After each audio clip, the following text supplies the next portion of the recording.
पवन सिंह और खेसारी लाल में सबसे ज़्यादा पैसा कौन लेते हैं? एल्बम के लिए, स्टेज शो के लिए और फिल्म के लिए। तो नमस्कार, सबसे पहले आप चैनल को लाइक कर दीजिए, सब्सक्राइब कर दीजिए, वीडियो को लाइक कर दीजिए, एक प्यारा सा कमेंट कर दीजिए।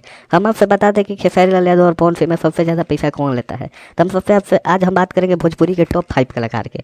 तो टॉप 5 में सबसे 5वें नंबर पर आते हैं जिनका नाम है रितेश पांडे जी। रितेश पांडे जी एक एल्बम के लिए 1.5 लाख रुपया लेते हैं।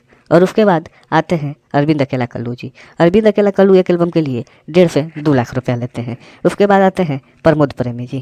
प्रमोद प्रेमी जी 2 से 2.5 लाख रुपया लेते हैं।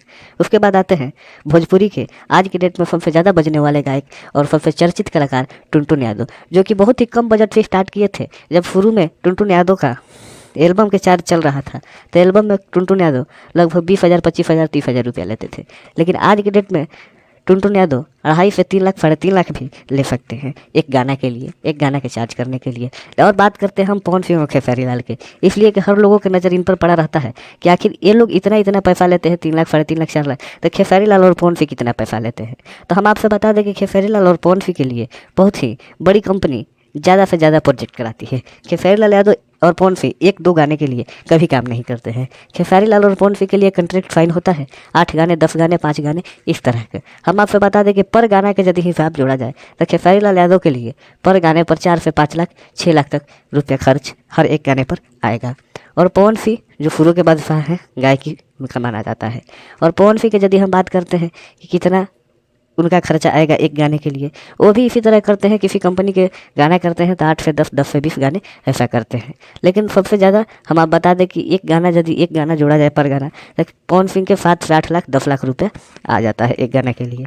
और यदि हम स्टेज शो की बात करें तो स्टेज शो में खेसारी लाल यादव एक गाने के लिए, एक स्टेज के लिए 8 से 10 लाख रुपया लेते हैं। वहीं पवन सिंह एक स्टेज के लिए 10 से 15 लाख रुपया लेते हैं। नियर 12 लाख, 13 लाख, इसी तरह का उनका स्टेज शो चलता रहता है यदि बिहार, यूपी और झारखंड में हो तो। और यदि बाहरी जगह पर हो तो और ज़्यादा लेते हैं। हाँ, चुनाव प्रचार में पवन सिंह बहुत ही कम लेते हैं, क्योंकि चुनाव प्रचार के साथ साथ उनको फिट की भी जिम्मेदारी चाहिए और वो बीजेपी के सिपाही भी हैं, इसलिए चुनाव प्रचार में वो ज़्यादा पैसा नहीं डिमांड करते हैं। अब हम फिल्म की बात करते हैं कि आखिर फिल्म में कितना करते हैं खेसारी लाल यादव जी डिमांड और पवन सिंह जी डिमांड। तो खेसारी लाल यादव के फिल्म के रेट 20 से 25 लाख रुपया है। 20 से 25 लाख रुपया में खेसारी लाल यादव फिल्म बना देते हैं। और खेसारी लाल यादव 20 से 25 लाख रुपए में आपको फिल्म बना देंगे, गाना कर देंगे और गाना में आवाज़ भी दे देंगे और हर काम उन्होंने तरीक़ा से कर देंगे। वहीं बात करते हैं हम पवन सिंह के, तो पवन सिंह एक फिल्म के लिए 30 से 40 लाख रुपया लेते हैं। और 30 से 40 लाख रुपए में गाना का अलग से चार्ज जोड़ते हैं और शेड्यूल और डेट उनके हिसाब से रहता है। और जब वो टाइम देंगे, जितना दिन का समय रहेगा, उतना फिल्म करके उनके साथ शूट किया जाता है। तो भोजपुरी के तमाम अपडेट जानने के लिए इस चैनल को सब्सक्राइब कर दीजिए, वीडियो को लाइक कर दीजिए। और आप किसका फ़ैन है और किसको गाना ज़्यादा सुनते हैं, एक बार कमेंट करके बता दीजिए। जय भोजपुरी, जय भोजपुरिया समाज। इसी तरह आप लोग चैनल पर बने रहिए, इसी तरह आप लोग प्यार दुलार अपना देते रहिए भोजपुरी पर और भोजपुरी के सारे कलाकार पर।